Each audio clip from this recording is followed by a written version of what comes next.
Hello everyone, I hope you all are doing fine. So a lot of my fans usually ask me what is the difference between IKEA in Sweden and IKEA in Taiwan. So I thought in today's video I'm gonna go to IKEA in Taiwan. Someone secret is going to help me out by going to IKEA in Sweden. Then we're gonna compare and see total comparison and see what is actually the difference between IKEA in Taiwan and IKEA in Sweden. So let's get going. IKEA came to Taiwan in 1994 and there are currently 6 IKEA in Taiwan. Today I decided to visit the one in Sichuan.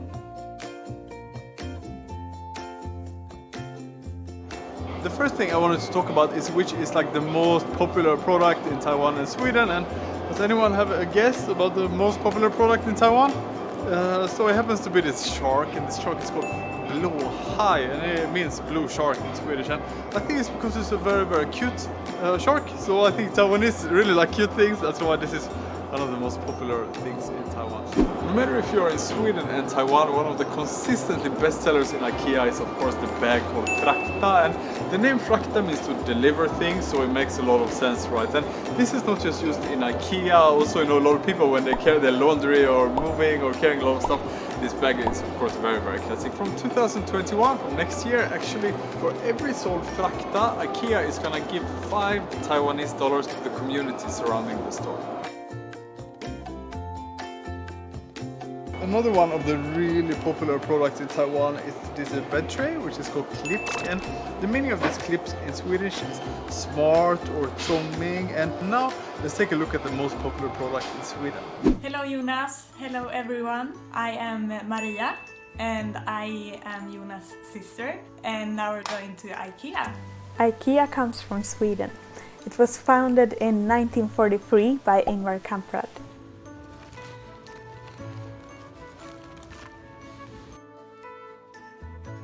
I think this is the most popular product at IKEA, so let's buy some.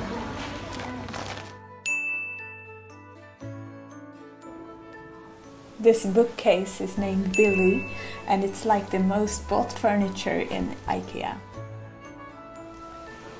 We also love to buy lunchboxes, especially students love to. I have a lot of these at home.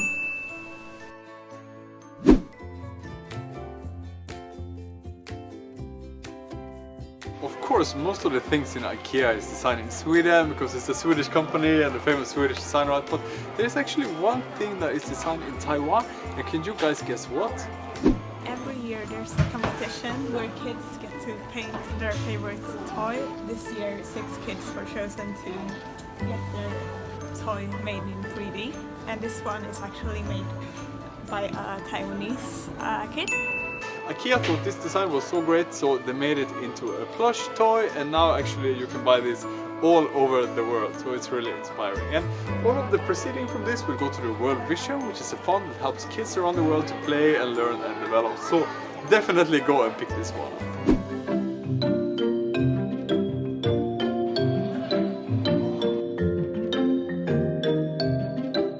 95% of the things that you can buy in IKEA in Sweden is of course the same thing that you can buy in Taiwan, but I found a few items here in Taiwan that I'm sure you cannot buy in Sweden. And the first one is the chopsticks, of course, and this one is called trebent, which means 3 legs. I have no idea why they call it that. I also find the rice spoon, you know, if you show this to my parents, they have no idea even how to use this one. And this one is called siklöja, which is like kind of Swedish fish, so I don't know why they named this one after the Swedish fish. The last one is this, the very traditional, you know, little spoon that you have for all the soups here in Taiwan. So it's very interesting for me to see these things that I cannot find in IKEA in Sweden. I'm on my way to the restaurant now, and I think that the menu is pretty different actually in Taiwan and Sweden, but of course the most important things like salmon or meatballs. Meatballs is the lifesaver for Swedes abroad. Of course they are the same in both countries. And I heard that IKEA recently started with something called plant balls, which is like the vegetarian alternative for meatballs. So I thought today also I'm gonna try these plant balls.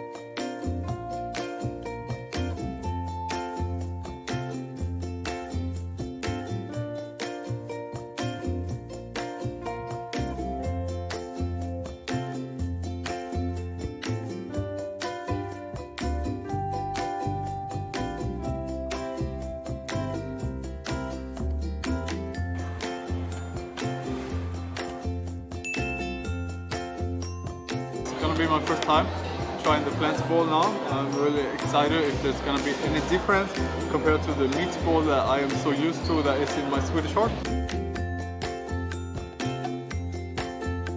First, if we take a look at like how it looks, well now I put sauce on it, but how it looks very similar. Let's try.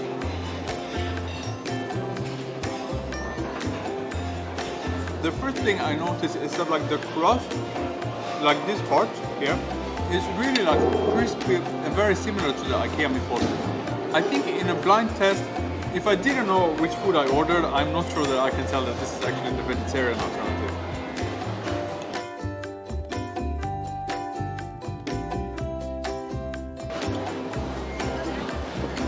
As a Swedish, you know, this is the very classic taste.